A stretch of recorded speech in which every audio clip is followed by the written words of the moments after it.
Itu ibu dulu ketika melahirkan anak, jam 2 pagi anak menangis minta menyusu. Ibu mata mengantuk, badan barik, latih tak tanggung. Ibu anak menangis minta menyusu. Apa yang ibu lakukan malam tu?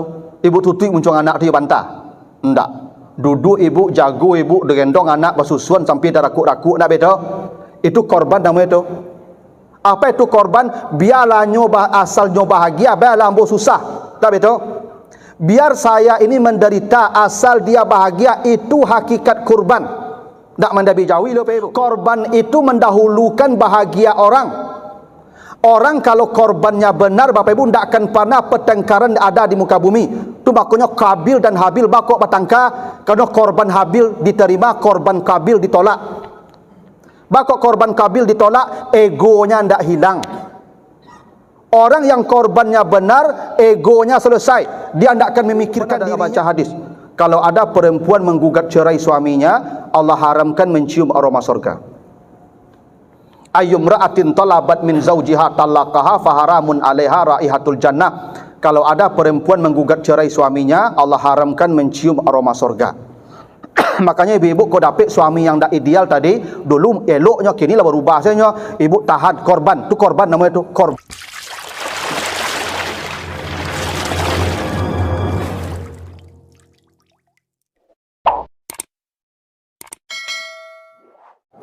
Itulah alasannya perintah takwa itu tadi satu paket dengan perintah silaturahim.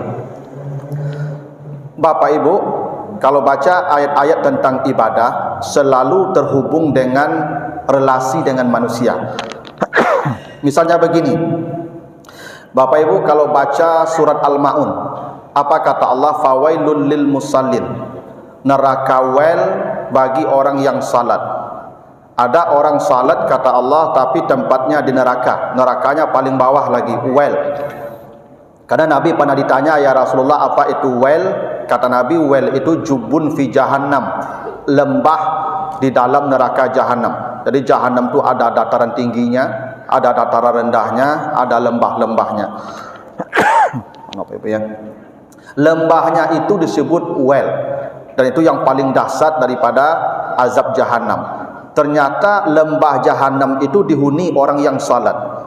Siapa mereka yang salat yang menghuni lembah jahanam itu? Kata Allah, allazina hum an salatihim sahun. Mereka yang lalai dari salat, bukan lalai dalam salat. Allah nak mengatakan fi salatihim sahun, tapi an salatihim. Sebab beda Pak Ibu ya. Kalau fi salatihim sahun, itu lalainya dalam salat, mulai takbir sampai salam. Itu kenapa khusyuk dalam salat. Qad aflahal mu'minun allazina hum fi salatihim khashi'un. Fi salatihim di situ, karena khusyuk itu mulai takbir sampai salam, tu fi salatihim. Kalau an salatihim bukan dalam salat, tetapi orang yang salat dia jauh dari salatnya. Dia salat tapi tidak nampak salat itu dalam kehidupannya. Apa maksudnya? Ada orang salat dari awal dia takbir, berdiri takbir Allahu Akbar, rukuk takbir Allahu Akbar, sujud takbir Allahu Akbar. Allah Maha Besar. Dalam setiap gerakannya Allahu Akbar, Allah Maha Besar. Tapi dalam hidupnya tak tampak Allahu Akbarnya.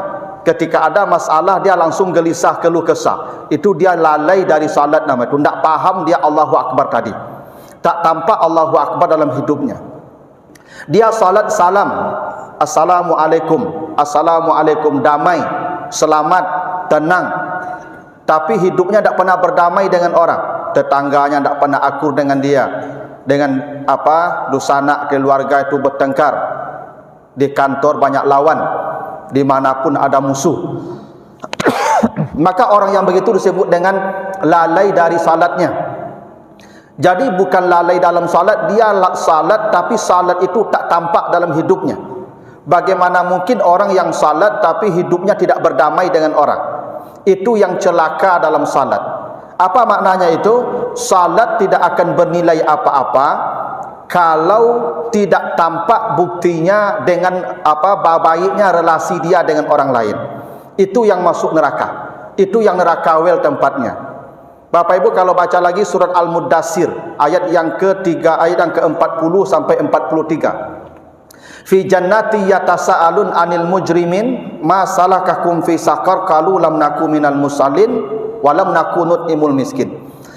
Nanti kata Allah, penduduk sorga akan datang ke neraka untuk berdialog. Jadi nanti kita ni Bapak Ibu akan ada studi tur ke neraka.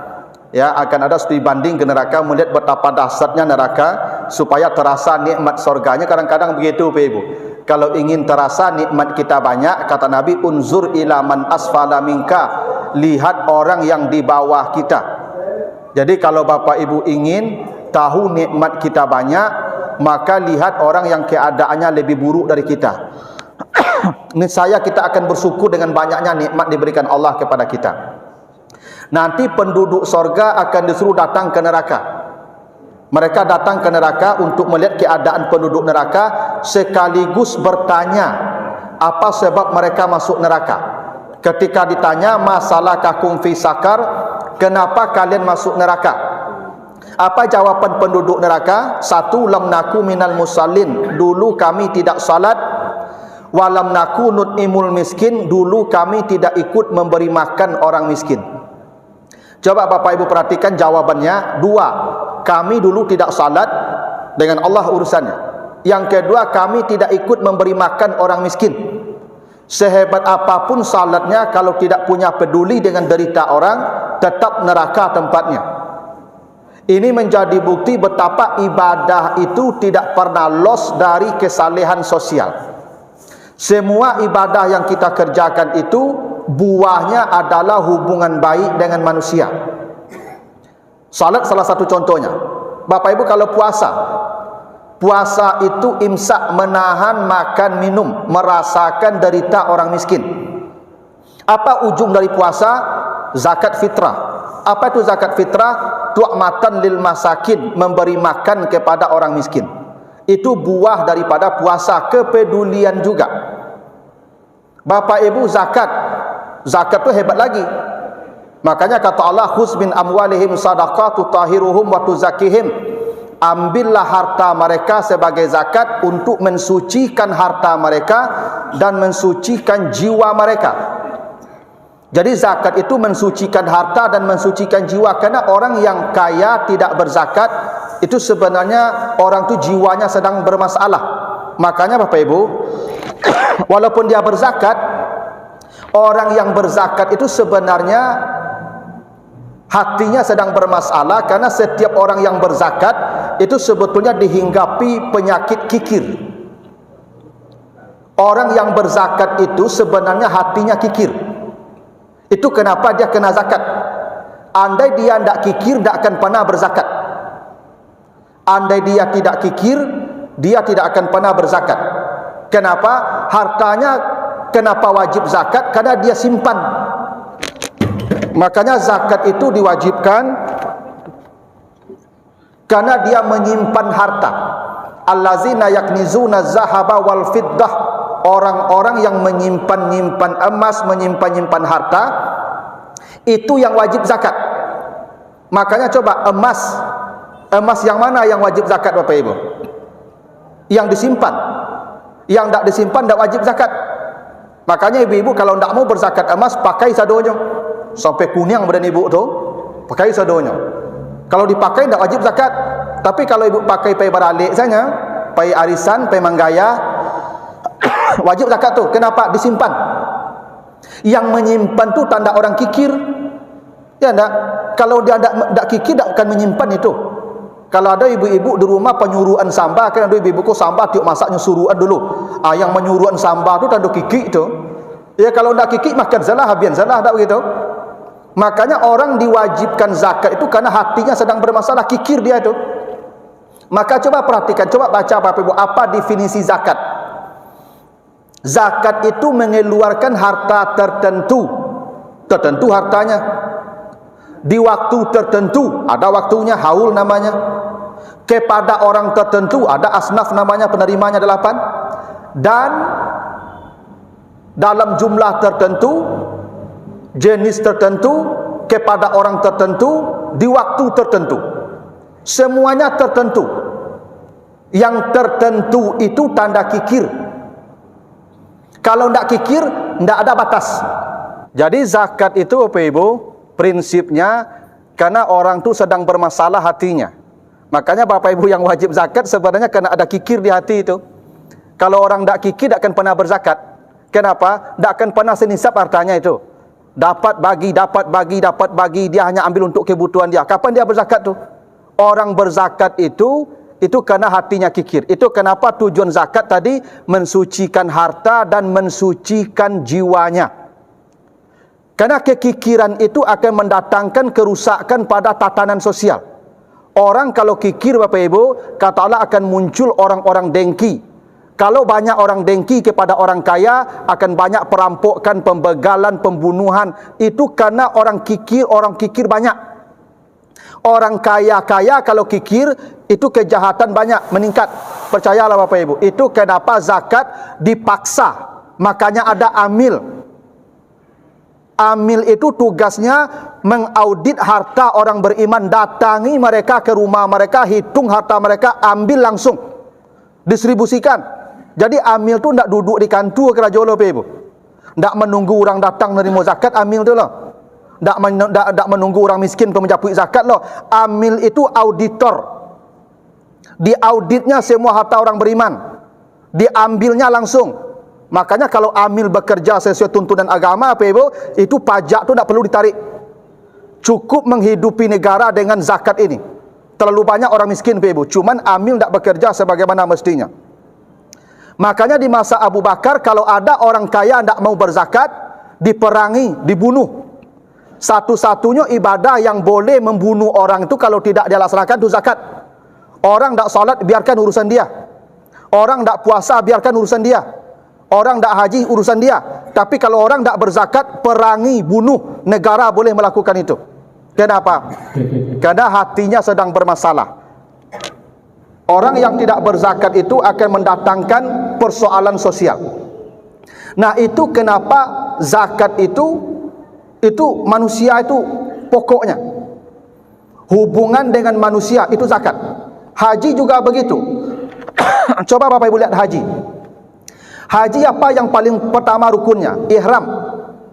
Ihram itu apa artinya Bapak Ibu? Ihram itu artinya menghormati, dari kata haram. Ahrama, menghormati. Makanya hormat itu bahasa Arab itu. Hormat bahasa Arab itu dari kata ihram tadi. Haram, hormat, muhrim, mahram sama itu. Makanya ihram itu Bapak Ibu bukan pakai baju putih, enggak itu. Ihram itu artinya menghormati. Itu makanya Bapak Ibu kalau sudah berniat ihram, enggak boleh bertengkar, enggak boleh berdebat, tidak boleh mencaci, tidak boleh mencela, tidak boleh membunuh. Tidak begitu ihram. Kalau dilakukan nanti ada dam. Orang yang ihram pasti menghormati orang.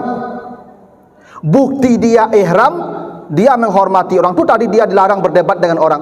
Berdebat saja orang ihram tidak boleh, karena dia menghormati orang. Mustahil orang pulang haji, pulang umrah kerjanya meremehkan orang. Mustahil orang yang haji dan umrah tidak mampu, tidak bisa menghargai orang. Tanda dia ihram, orang berharga dalam hidupnya. Tanda dia ihram, orang dihormatinya. Itu tanda dia ihram. Maka kalau ada orang haji umrah berkali-kali, tapi dengan manusia tetap juga tidak bisa baik, tetap juga penghargaan kepada orang minim, itu yang disebut haji yang ditolak itu, mardud itu. Makanya Bapak coba perhatikan. Apa tanda haji mabrur? Apa tanda haji mabrur? Kata Allah, lan tanalul birra hatta tunfiqu mimma tuhibbun. Kamu tidak layak disebut mabrur. Kamu tidak akan mencapai mabrur sebelum memberikan apa yang paling kamu cintai. Coba Bapak Ibu ya. Orang yang hajinya mabrur bukan sorbannya besar, bukan jubahnya panjang, tapi kata Allah, orang yang mabrur itu orang yang mampu memberikan yang terbaik kepada orang yang dia cintai. Masya Allah Bapak Ibu ya. Begini, apa Ibu di rumah ada oto duo, cik Innova baru, cik Kijang lama. Lalu tetangga meminjam, Pak, Bu, ambo kapai ke luar kota, apa le duo to tagak di garasi pinjam ambo ciek. Yang mana ke dipinjamkan Pak Ibu? Kijang lama atau Innova baru?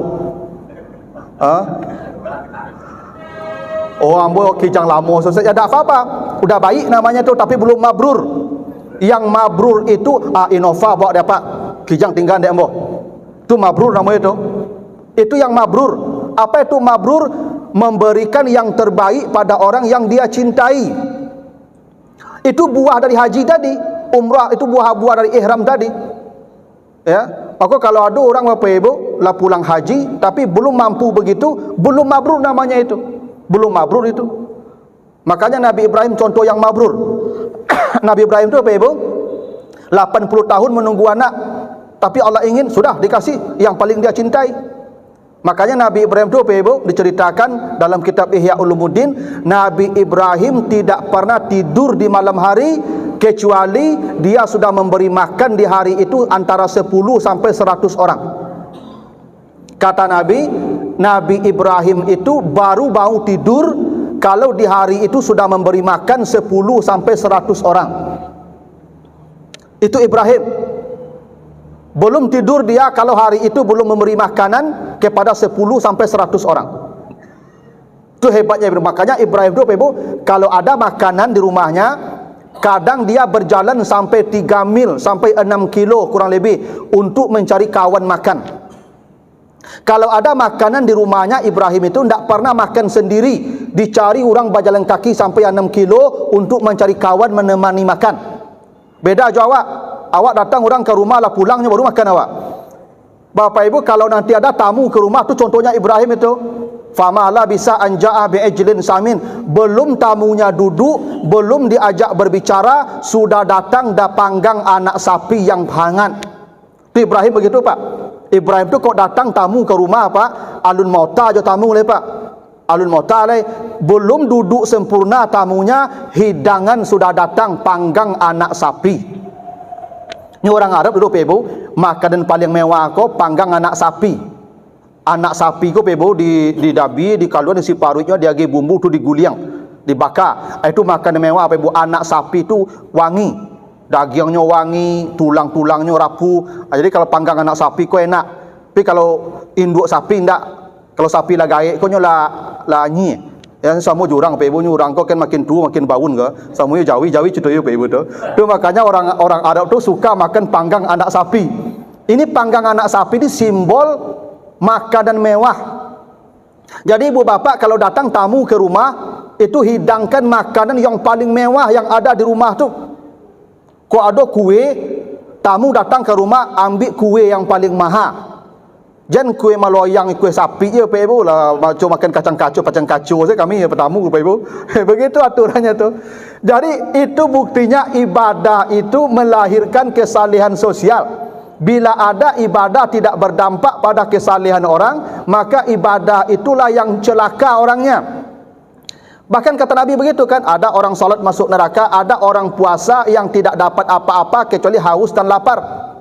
Kam min shaimin laisa lahu min siyami ilal ju' wal atas. Dia hanya dapat haus dan lapar. Kenapa? Puasa tidak berdampak dalam hidupnya. Korban lebih hebat lagi. Makanya namanya korban.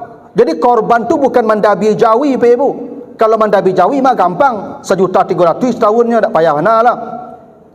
Yang susah itu Pak Ibu berkorban. Maka korban tu namanya kurban tu dari kata qarib. Kurban itu artinya kedekatan yang sempurna. Makanya korban itu Pak Ibu yang paling afdal di tempat kita berdomisili. Karena korban itu intinya menjalin keakraban, kedekatan dengan sesama. Itu korban itu. Makanya korban jadi bahasa Indonesia ya, korban pengorbanan. Apa itu korban? Korban itu mengenyampingkan kebahagiaan kita, memberi ruang untuk kebahagiaan orang. Itu korban namanya itu. Korban itu mengenyampingkan bahagia kita untuk bahagia orang. Ini contohnya yang korban itu. Ibu dulu ketika melahirkan anak, jam 2 pagi anak menangis minta menyusu. Ibu mata mengantuk, badan barik, latih tak tanggung. Ibu anak menangis minta menyusu. Apa yang ibu lakukan malam tu? Ibu tutui muncul anak dia bantah? Enggak. Duduk ibu, jago ibu, gendong anak bersusuan sampai dah rakuk-rakuk nak betul. Itu korban namanya itu. Apa itu korban? Biarlah asal nyo bahagia, biarlah ambo susah. Tak betul? Biar saya ini menderita asal dia bahagia, itu hakikat korban. Tak mendabi jauhi loh ibu.